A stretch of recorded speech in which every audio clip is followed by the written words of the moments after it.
जेलभित्रको त्यो गोलीकाण्ड जसले लम्ब्याउने छ बिकिनी किलरको बन्दी जीवन।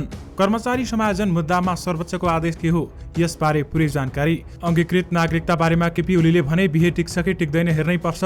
भारतीय सेनाध्यक्ष पाण्डे 19 भदौमा नेपाल भ्रमणका लागि आउने। 16 भदौदेखि गौतम बुद्ध विमानस्थलमा जजिराको दैनिक उडान। भारतीय राजदूत श्रीवास्तवले भेटे बाबुराम भट्टराईलाई। सभामुखलाई विष्णु पौडेलको प्रश्न, जबरा विरुद्धको महाभियोग अगाडि नबढ्नुको कारण के हो? सर्वोच्चको फैसलापछि लोकसेवालाई परीक्षा सञ्चालन गर्न बाटो खुल्यो। कर्मचारी समायोजन मुद्दामा सर्वोच्चले सुनायो फैसला। नेकपा एमालेको चुनावी अभियान, आफ्नो नेतृत्वमा बहुमतको सरकार। विमानस्थलबाट अवैध सुनसहित भारतीय नागरिक पक्राउ। विदेशी नागरिक नेपाली विमानस्थलबाट तेस्रो मुलुक जाने बाटो खुल्यो। दीपक दीपा सहकारीको 30 वर्ष।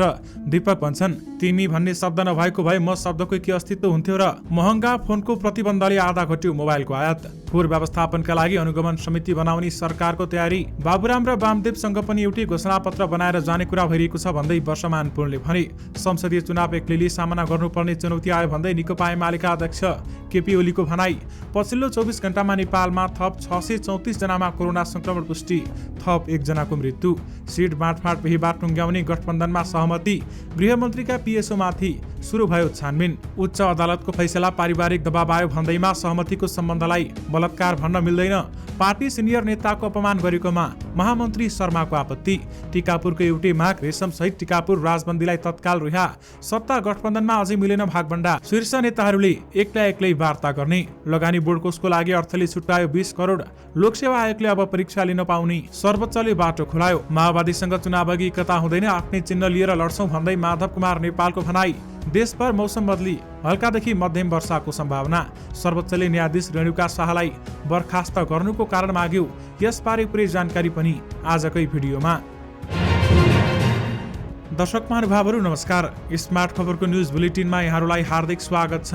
म आर्यन उपाने। आज मिति विक्रम सम्वत 2079 साल भदौ 8 गते बुधबार, इस्वी सम्वत 2022 अगस्त 24 तारिक। सदाको चाहिँ आज पनि हामी उपस्थित भइसकेका छौँ आजका महत्त्वपूर्ण समाचारहरू लिएर।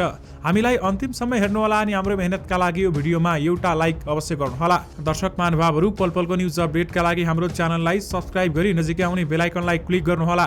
कहाँबाट हेर्दै हुनुहुन्छ अनि के कस्तो लाग्दैछ आफ्ना कुराहरू तलको कमेन्ट बक्समा कमेन्ट गर्नुहोला। दैनिक रूपमा हेर्नुहुन्छ भने रेगुलर भनेर लेख्नुहोला। आज पहिलोचोटि हो भने फर्स्ट टाइम लेखिदिनुहोला।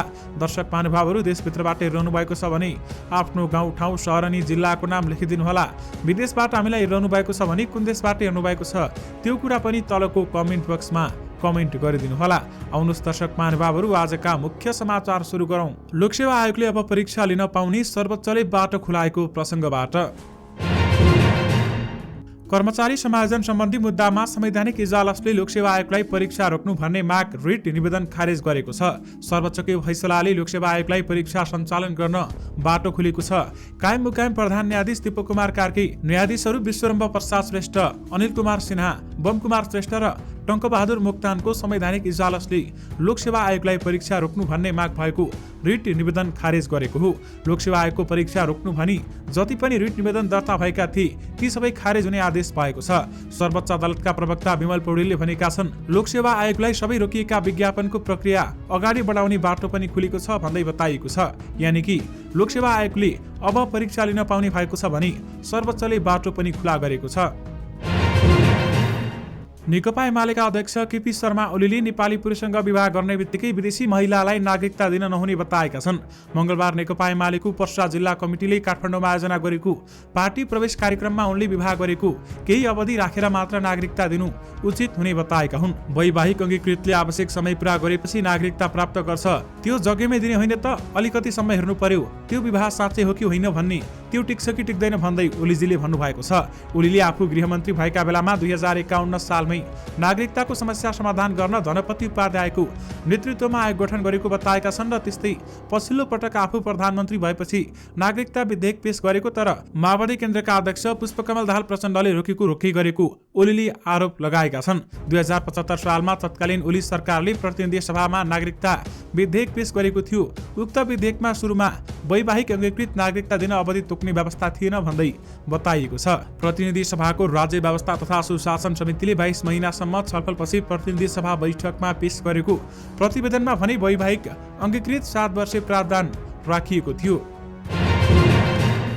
प्रहरीले त्रिभुवन अन्तर्राष्ट्रिय विमानस्थलबाट 777 ग्राम सुनसहित भारतीय नागरिकलाई पक्राउ गरेको छ। पक्राउ पर्नेमा भारतीय नागरिक पश्चिम बिहारका 34 वर्षीय विकास महाजन रहेका छन्। शारजहाँ एयरलाइन्सको विमानबाट दुबई हुँदै काठमाडौँ आएका उनीहरूलाई त्रिभुवन विमानस्थलबाट विशेष सुरक्षा कार्यालयले विमानस्थलको आगमन टनेल गेटबाट मङ्गलबार पक्राउ परेको हो। प्रहरीले विकासको साथबाट 777 ग्राम तौल सुन बराबरको एक थान सुन र 500 दरका भारतीय 19,500 रुपियाँ बरामद गरेको छ। सरकारले विदेशी नागरिकहरूलाई नेपालको बाटो भएर तेस्रो मुलुक जान नपाउने प्रतिबन्ध हटाएको छ। 13 वैशाख 2078 मा त्रिभुवन विमानस्थलबाट तेस्रो मुलुक प्रस्थान गर्ने उद्देश्यले नेपाल आउन र यो विमानस्थललाई पारगमनका रूपमा प्रयोग गरी अन्य गन्तव्य जान नपाउने गरी रोक लगाएको थियो। तर विमानस्थलभित्रै ट्रान्जिट गरी जानेका लागि भने रोकटोक थिएन। सोमबार बसेको मन्त्री परिषद बैठकले 13 वैशाख 2078 को निर्णय खारेज गरेसँगै अब भने कुनै पनि विदेशी नागरिक नेपाल अवतरण गरी यहाँबाट जुनसुकै तेस्रो गन्तव्यमा भने जान पाउने बताइएको छ। सरकारले काठमाडौँ उपत्यकाको फोहोर व्यवस्थापनलाई प्रभावकारी बनाउनका लागि अनुगमन समिति बनाउने तयारी गरेको छ। शहरी विकास मन्त्रालयले आयोजना गरेको बैठकमा शहरी विकास मन्त्री मेटमणि चौधरीले काठमाडौँको फोहोर व्यवस्थापन गर्न अनुगमन समिति बनाउने प्रस्ताव गरेका छन्। बोन्चरे डाँडा ल्यान्डफिल साइटमा फोहोर व्यवस्थापन गर्न नियमित अनुगमन सम्झौता कार्यान्वयन लगायतका विषयमा सरकार जिल्लाका सांसदहरू सम्मिलित अनुगमन समिति बनाउनु पर्ने प्रस्ताव मन्त्रालयले गरेको बैठकमा सहभागी एक प्रतिनिधिले बताएका छन्। स्थानीय बासिन्दाले 3वटा जिल्ला प्रशासनसँग गरेको सहमति अनुसार 8 भदौमा म्याच सकिने भन्दै सम्झौता कार्यान्वयनको सुरुवात नभएको बताइरहँदा मन्त्रालयले उक्त क्षेत्रमा फेरि फोहोर फाल्न अवरोध हुन सक्ने तर्फ सचेत हुँदै अनुगमन समिति बनाउने बारेमा छलफल अघि बढाएको हो।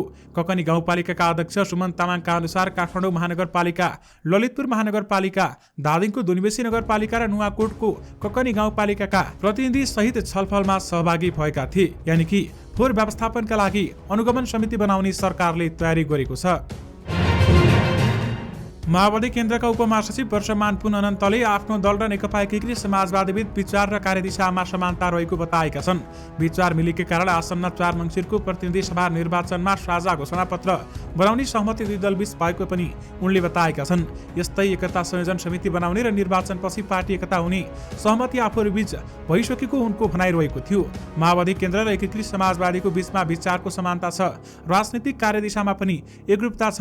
केही समय अगाडिसम्म हामी एउटै पार्टी नेकपामा सँगै थियौं। प्रतिनिधि सभाको बैठकबाट बाहिरिने क्रममा सञ्चारकर्मीसँग पुनले भने परिस्थितिले हामी अलग भएका हौं, तर फेरि पनि हामी वाम शक्तिहरू एक ठाउँमा आउनुपर्छ। यसमा सबभन्दा राजनीति मिल्नेहरू भनेको माओवादी र एकीकृत समाजवादी नै हो भन्दै उहाँले बताउनु भएको छ।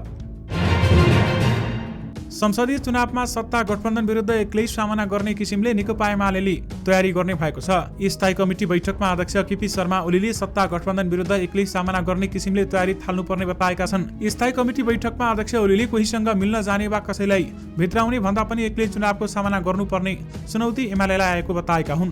हामी कसैलाई आउन भन्दैनौं, अरूसँग पनि जाँदैनौं। नेकपा एमालेका सामु एक्लै चुनाव लड्नुपर्ने चुनौती आएको छ। समेत भएर निर्वाचनमा सक्रिय बनौं, अध्यक्ष ओलीको भनाइ उद्धृत गर्दै स्थायी कमिटी सदस्य शेरबहादुर तामाङले भनेका छन्।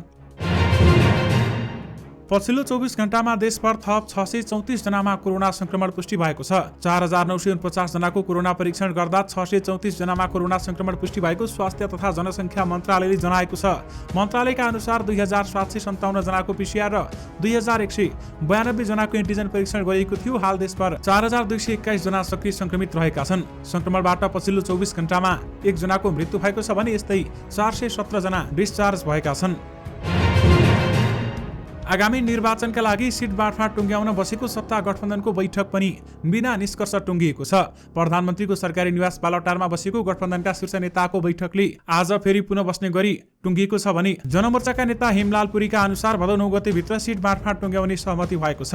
बैठकमा कांग्रेसबाट प्रधानमन्त्री शेरबहादुर देउवा र कार्यदलका संयोजक कृष्ण प्रसाद सिटौला सहभागी भएका थिए। यस्तै माओवादी केन्द्रका अध्यक्ष प्रचण्ड, वरिष्ठ उपाध्यक्ष नारायण काजी श्रेष्ठ, एकीकृत समाजवादीका अध्यक्ष माधव कुमार नेपाल, उपाध्यक्ष प्रेम हमाल, जसपाबाट अध्यक्ष उपेन्द्र यादव, नेता रकम चामजुङ, जनमोर्चाबाट महासचिव मनोज भट्ट र सचिव हेमलाल पुरी सहभागी भएका थिए। बिरामी भएपछि सिटौला बैठककै बीचमा बाहिरिएका थिए। प्रहरी प्रधान कार्यालयले गृहमन्त्री बालकृष्ण खाँडका पिएसओ टङ्क कार्कीमाथि छानबिन थालेको जनाएको छ। सञ्चार माध्यममा उनको अनुचित कार्यबारेमा प्रकाशित समाचारप्रति गम्भीर ध्यानाकर्षण भएको प्रहरी प्रधान कार्यालयले जारी गरेको विज्ञप्तिमा उल्लेख गरिएको छ। सो सम्बन्धमा सही टङ्क कार्कीलाई तत्कालै प्रहरी प्रधान कार्यालयमा झिकाई छानबिन तथा अनुसन्धान भइरहेको प्रहरी प्रवक्ता टेक प्रसाद राईले जानकारी दिनुभएको छ। छानबिन तथा अनुशासन पश्चात निज दोषी देखिए कानुन बमोजिम कारबाही हुने राईले जानकारी दिनुभएको छ र सही कार्कीमाथि प्रहरी वृत्त गौशालाको हिरासत दुरुपयोग गरेर एकजना युवकलाई थुनामा राखेको र पक्राउ परेकाको गाडीमा फेला परेको 4 लाख नगद गायब बनाएको समेत आरोप रहेको छ।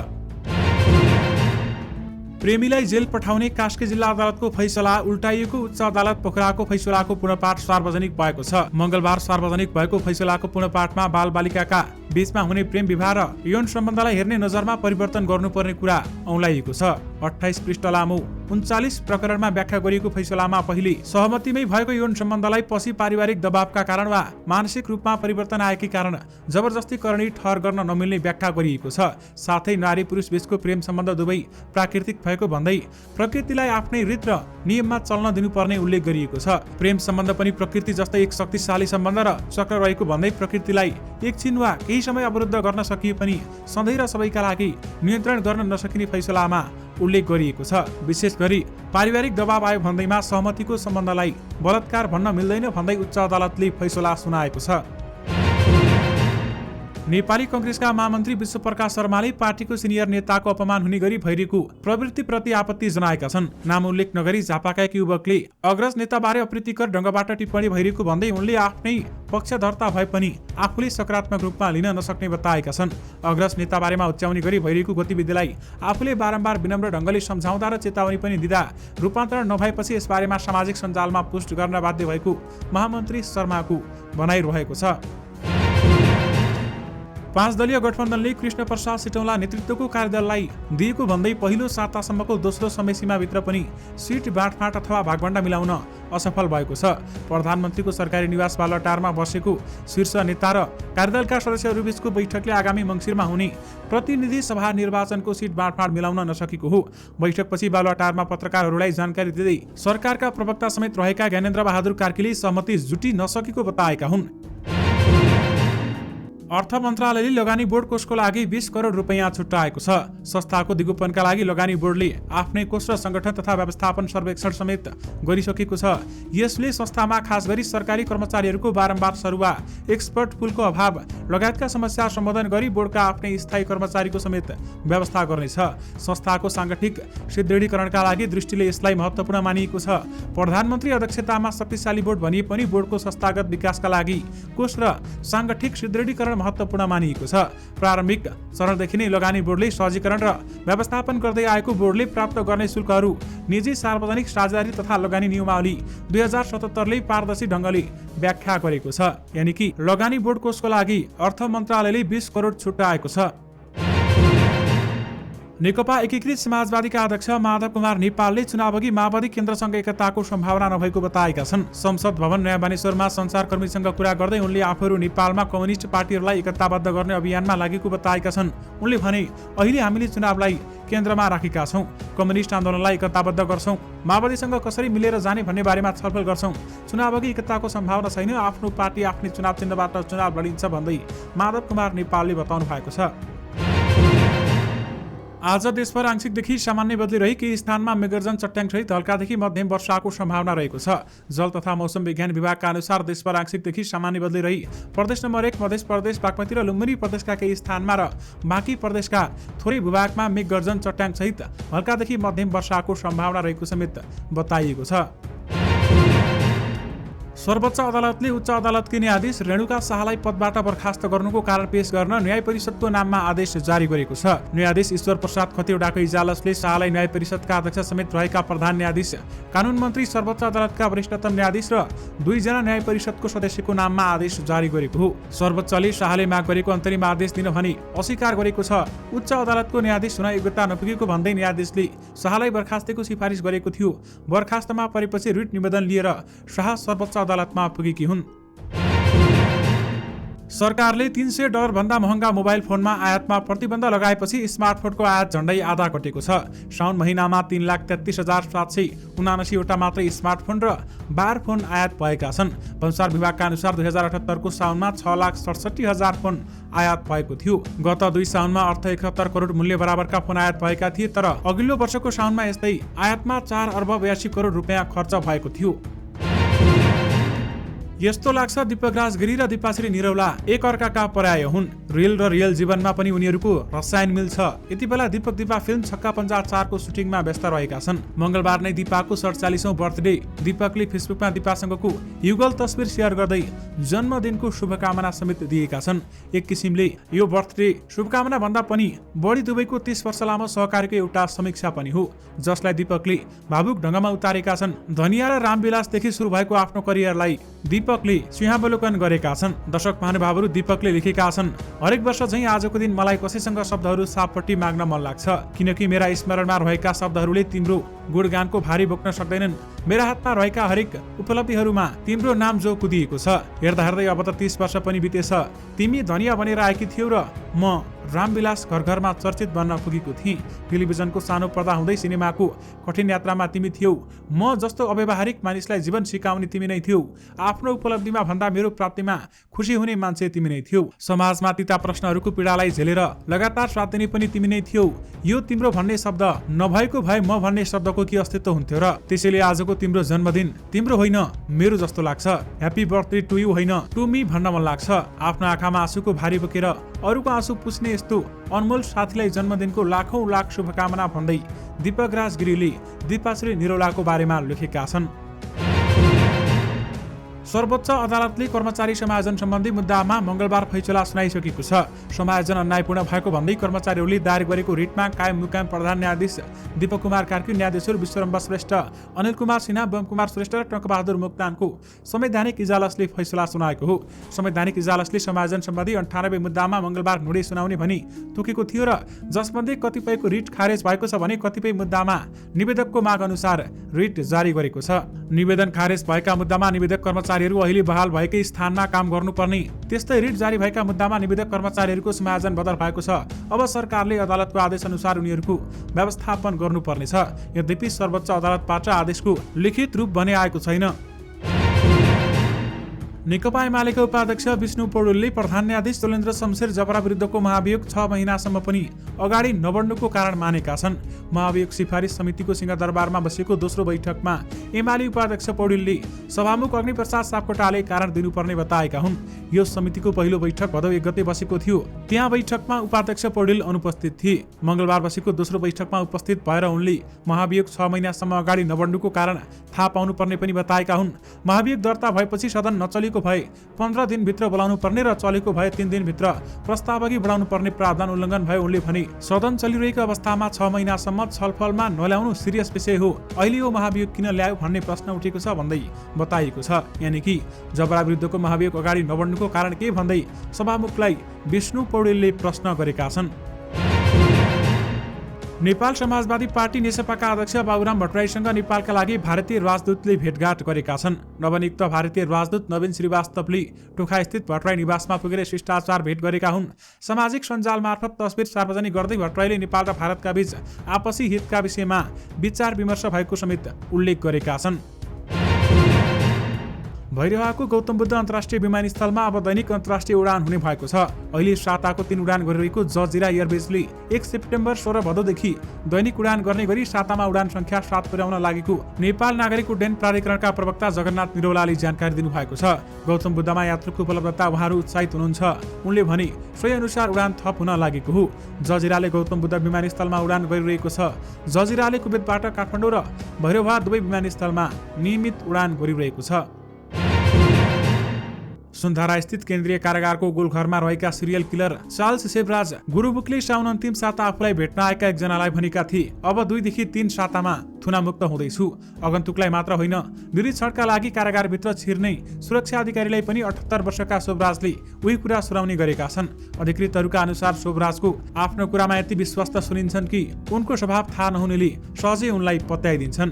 कारागारभित्रको पनि कारागार भनिने गोलघरभित्र रहेका उनले 2077 चैत तेस्रो साता त्यहीँबाट बेलायती सञ्चार माध्यम मिरर र डेली मेललाई उस्तै दाबीसहित अन्तर्वार्ता दिएर सनसनी मच्चाइदिएका थिए। टेलिफोन अन्तर्वार्तामा शोभराजले 3 देखि 4 हप्ताभित्र छुट्न लागेको जिकिर मात्र गरेनन्, आफूलाई नेपाली जेलमा अवैध रूपमा राखिएको भन्दै 1 अर्ब नेपाली रुपियाँ क्षतिपूर्ति दाबी गर्ने पनि बयान दिए। शोभराजलाई जान्नेहरू भन्छन् उनको विशेषता नै यही हो, जेलभित्र हुँदा होस् या बाहिर कहिल्यै ओझेलमा हुँदैनन्। शोभराजले पछिल्लो समय आफ्ना कानुन व्यवसाय मार्फत पटक पटक सर्वोच्च अदालतमा बन्दी प्रत्यक्षीकरणको रिट समेत दिने गरेका छन् र जसमा 70 वर्ष नागेका ज्येष्ठ नागरिकले पाउनुपर्ने कैद छुटेको सुविधाको दिन माग गरेका छन्। शोभराजलाई जिल्ला अदालत भक्तपुरले 28 मङ्सिर 2032 मा भएको अमेरिकी नागरिक कोर्नी जो ब्रेन्चिच र त्यसको 3 दिनपछि भएको क्यानेडियन नागरिक क्यारियर लेन्टरको हत्या अभियोगमा सर्वस्व सहित जन्म कैदको सजाय समेत सुनाएको थियो।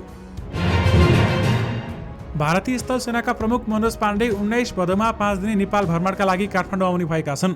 नेपाल भारत दुवै मुलुकमा सेना प्रमुखलाई एकअर्काको मुलुकमा मानार्थ महारथीको सम्मान दिने परम्परा छ भने त्यसैका लागि उनी काठमाडौँ आउन लागेका हुन्। दर्शक महानुभावहरू, सुशासन समृद्धि र सद्भावको लागि टिकापुर घटनालाई राजनीतिक घटना रहेको निर्णय गरी सांसद रेशम चौधरी सहित सम्पूर्ण राजबन्दीलाई रिहा गर्नुपर्ने माग गरिएको छ। 2072 भदौ 7 गते टिकापुरमा घटना भएको दिनलाई विद्रोह दिवसको रूपमा मनाउन मंगलबार टिकापुरमा आयोजित छुट्टा छुट्टै समारोहमा वक्ताहरूले राजनीतिक दलहरूले घटनालाई राजनीतिक घटना भनी पनि निर्णय गर्न नसकेको बताएका छन् र साथमा उनीहरूले रेशम सहित टिकापुर राजबन्दीलाई तत्काल रिहा गर भन्दै टिकापुरले एउटै माग गरेको छ। दर्शक महानुभावहरू, यो सँगै तपाईहरुमा आजका सबै मुख्य समाचारहरू राखिसकेका छौं। फेरि पनि तपाईहरुमा आज नयाँ मुख्य समाचारको साथमा उपस्थित हुने नै छौं। अहिलेलाई भने मलाई बिदा दिनुहोस्। नमस्कार।